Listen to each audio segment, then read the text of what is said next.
Vorige weekend winnen we even op het Eurosonic Festival in Grains. Het voelde ons volop dat er oeral witte piratenkoppen op de stoep stierden. Een paar dagen later kregen we op het parkeerplak onder Azon deze tape van misdaadverslagjouwer Peter R. de Vries. Hou maar even op. Andere kant ook in de gaten houden. Er komt iets aan. En het schijnt de politie te zijn. Ja, dat weet ik. Op een gegeven moment kreeg ik, even later, voordat ik het wist, een bandje van een van de leden van wat later de vuurgevaarlijke fanclub van Frisonica bleek te zijn. Op dat moment realiseerde ik me niet dat ik te maken had met een van de leden van de gevaarlijkste fangroepering uit Noord-Nederland. En toen ik thuis kwam trilde ik ook een beetje. Ik kan me nog de zaak Koen S. en Geert K. uit P. herinneren, waarbij slachtoffers met een gehaktmolen tot Duitse braadworstjes werden gedraaid. Maar dat voelde toch heel anders. Hey, heb je een roller? Dirk en ik gaan eventjes met deze mal hier.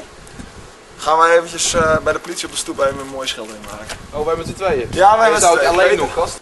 Dus dit is het politiebureau? Nee, moet je vanaf dat hoekje filmen. Blijf jij bij ons of wat? Ja, ik blijf bij jullie. Terug bij de tweede nieuwe clip, Idiot Proof. Get in the water. Dit is een weekend, nee!